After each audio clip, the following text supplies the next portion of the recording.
The amount of kit you need for sport climbing is a lot less than you'd need for going mountain cragging. However, there's still a number of items you need, and we'll be running through those now. We'll be getting a large fold-out open book pack just because it's really convenient and makes everything really obvious and accessible. And we'll start off with the rope. I've got a Burley 10mm rope here, which is great when weight isn't an issue. However, if you're climbing on longer routes or at your limit, you may want to downsize, with single ropes going down all the way to 8.9mm these days. Often you'll find that bags such as this have a rope bag attached or straps so that you can get this in really close and compact and tight into your back, which will make it much more comfortable to carry. Next up are the quick draws. It's worth getting a variety of differing lengths so that you can help your rope run straight and efficiently.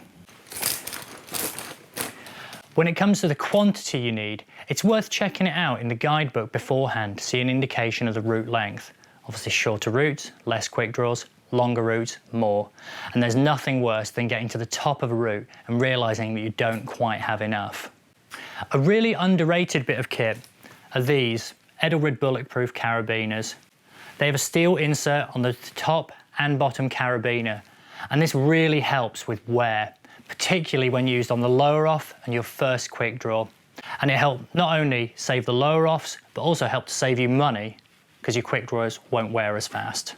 Another option, rather than the bulletproof, is just to use screw gates through the top, particularly if you are going to be top roping multiple times, because it's good practice to prevent that extra wear that will be caused through the rope rubbing directly through the lower offs.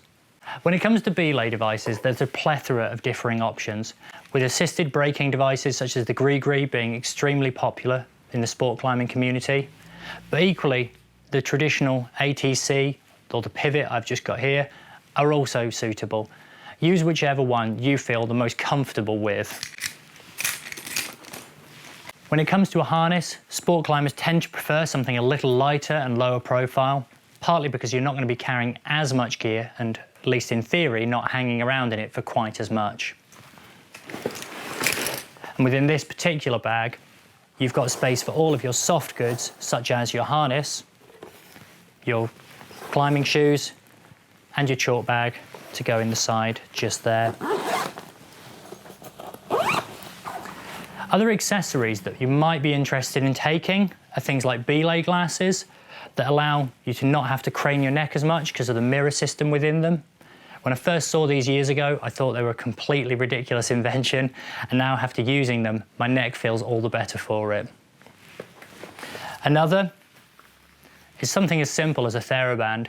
Sport climbing tends to be a little more athletic, and you want to be well warmed up before getting on the routes. So something like a TheraBand is a great way of engaging those muscles. Finally, whilst you may not be at the top of a mountain crag, a belay jacket and a pair of gloves can just make your day that bit nicer. Finally, whilst it is a matter of personal preference, helmets are so light these days that using them sport climbing has become more and more commonplace, and they provide a degree of safety that going helmetless doesn't. And don't forget your guidebook, which again is available in both print and digital editions within Rockfax publications.